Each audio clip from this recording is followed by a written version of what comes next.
Oh, fuck! Oh God, what's happening now? What do I do?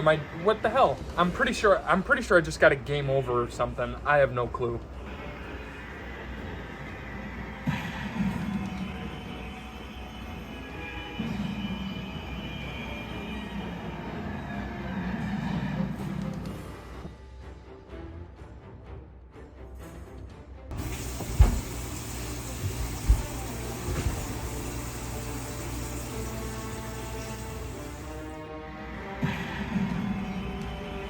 Alright, we get the gist of it, you sissy. Warning, the following video shows people dying in grotesque, unprofessional, and unhinged environments / manners from fictional video games created by developers who went the extra mile. Viewer safety is encouraged, along with adult audiences. When Callisto Protocol came out, I remember being blown away by how gorgeous the game looked. If it were rated on graphics alone, it would have been a solid 10 out of 10. Unfortunately, the game was meh and didn't deliver what everyone thought it was going to, but that's a whole nother story in of itself. The reason I bring up how good Callisto looks is because of their most famous calling card, the death scenes. These were hyped up beyond belief and brought back into the swing of how horror games should punish the player by giving them a disgusting, truly horrifying animation of death. I mean, would you want to die this way? I wouldn't. But this isn't where the idea came from. The earliest memories I have involved with death scenes in a video game were any of the original Resident Evil games on PlayStation. If Leon or Claire, for example, take too much damage, the screen will flash white and show an animated cutscene of your dreadful demise, complete with the sound of your character screaming out in pain, forced to watch the zombies munch on your corpse like a Thanksgiving turkey. As a kid, this was genuinely scary to see, and it encouraged what I like to call the death effect in video games. What the fuck is that? Well, it's when you witness a gruesome scene in a game that's literally so horrible you feel empty inside for a few minutes and not comfortable in the slightest. It's scary that a video game is able to grant such extravagant emotions to us. But what exactly is considered to be the worldwide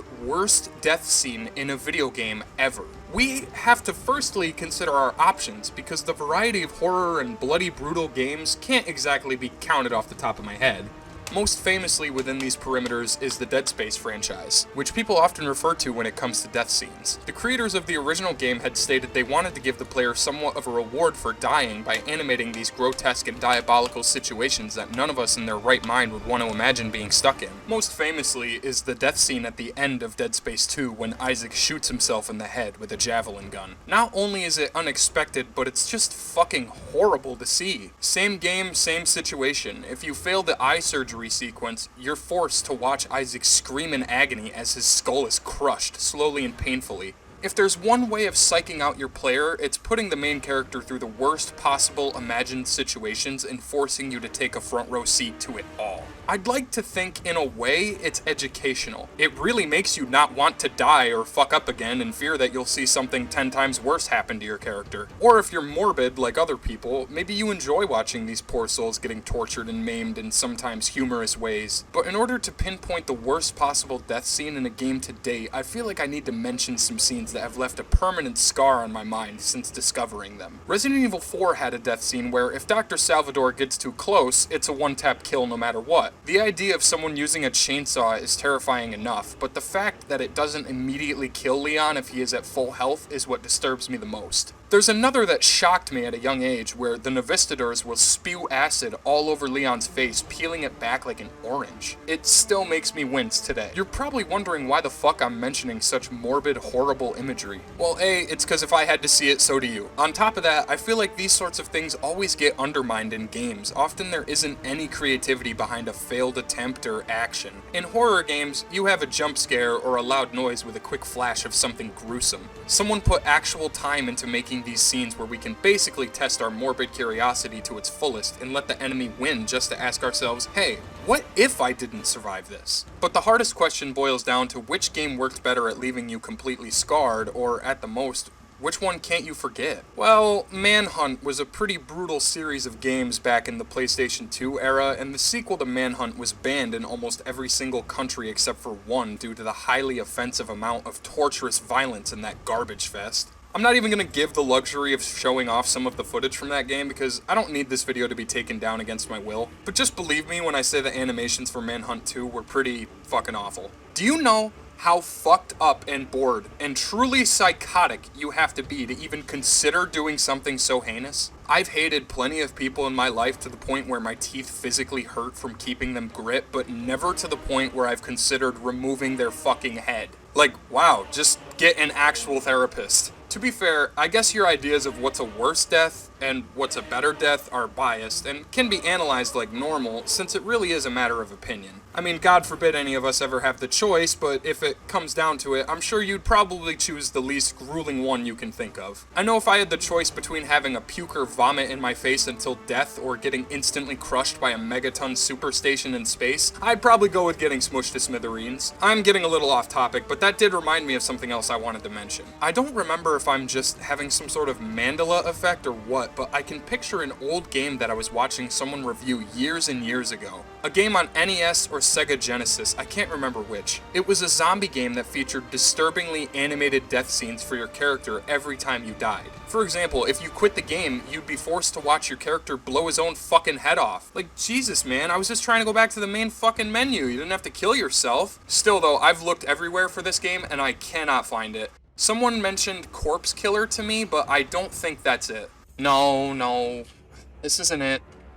It was like an arcade shooter. It sucks. Because it was an arcade shooter, and fuck, man, I've looked for this game for the longest time, and I can't find it. Like, it's a first-person shooter, I think, and it's super old. I think it's on Sega Genesis. No, see, that's still not it though, because it wasn't live action models and actors in an arcade. It was like animated, like actual cartoon. And I can't for the life of me find it. I don't know if this is just a false memory or what, because I have no idea what the game's called. I just know the death scenes are animated and it's very pixelated. I want to refer back to Callisto, because while my opinion on the game still stands, it's overpriced garbage. I have to give them credit for the deaths. As ridiculous and lame some of them were, there was one in particular that made my bones ache. If Jacob lets this tentacle monster too close for too long, it'll start to grab at his face in a quick and disgusting flurry of suckering puckers, and soon enough they will... Well, I don't really need to explain. It's pretty fucking horrifying. After asking yourself such a question as, what is the worst death scene in a game, you'll probably wonder why the hell someone would want to discover the endless possible ways your character can die, especially if the character is very well liked. He's not going to be referenced a lot, just so you know, but Isaac Clarke? I hated seeing him die, and the fact that he can basically steamroll the necromorphs in the second half of the game is just mind-numbingly good. Maybe I'm not branching out far enough, but that's because I really can't think of a game that has a death scene worse than the ones I just mentioned. When I say worse, that doesn't always necessarily have to mean gory. A lot of other games have very fast and subtle death scenes, like Little Nightmares for example. Even though it's quick, it's still disturbing to have to witness it. I looked up a few lists online, and from what I could tell, a lot of them had Molly from GTA 5 as their #1 worst death. Molly? Really? Did you not see any of the other options I mentioned here? They were way worse than fucking Molly. Another one I want to mention is from God of War 3 when Kratos removes Hermes' legs. It's an epic scene, and funny enough, I just got done playing through that game earlier this year. It's a fucking masterpiece. Mortal Kombat could also be put into this category, I suppose. It has a lot of talent behind the animated fatalities with the realistic sound team and the overall physical cringe we share when watching what horrible magic they've conjured up for us. Those fucking wizards over there. But after reading this list and discovering what I now know, I think I may have the worst possible death scene in a video game to date. No, don't worry. Alright. Yeah, you thought I wasn't gonna, but I'm definitely gonna. Lee fucking Everett. If you don't know, shame on you. I'm kidding, but this is a widely known death, possibly up for debate as the saddest and most crippling death scene in any video game ever. When players were introduced to Lee Everett all the way back when The Walking Dead's success was at its peak, Telltale came along and released their own little story about a group of survivors from Georgia, with the frontrunner being a man named Lee Everett, who was once on his way to death row and saved by another kind of horrible evil unleashed into the world. Lee's character was iconic to say the least, and lots of others grew to love him like me. me. He was the sole personality behind the player's actions, which most of the time were good. However, Lee taught me that even good actions have consequences, and it's not about resolving them, it's about preparing and learning. Making mistakes will happen, and just like real life, you'll lose people. We just never thought we would lose Lee. What hurts the most is having Clementine there alongside us, powerless to change anything, and we couldn't possibly explain it in a way for her to understand. The writers and actors deserved fucking Oscars for their performances. This death scene, no matter how little or big you liked the overall game, changed us all, matured us. And guess what? It wasn't bloody or grotesque, not really. What are some of your favorite or least favorite death scenes? Let me know in the comments. There are definitely a few I didn't mention. Maybe there are some I don't even know about. It's crazy that there's never really been a science channel or something breaking down the idea of death scenes in video games, because it could always end with just a game over screen, but times have changed along with interests, and now it seems to be whatever looks the greatest is considered god tier, and whatever plays the best is undermined or ignored. Or maybe I'm an idiot and I have no clue what I'm talking about. I'll let you be the judge. Thanks again for watching, everyone. Thank you to everyone who has subscribed to our channel, and thanks for checking out this video. Leave a like, comment, and since we're on the subject, enjoy yourself. Thanks for watching the content, folks.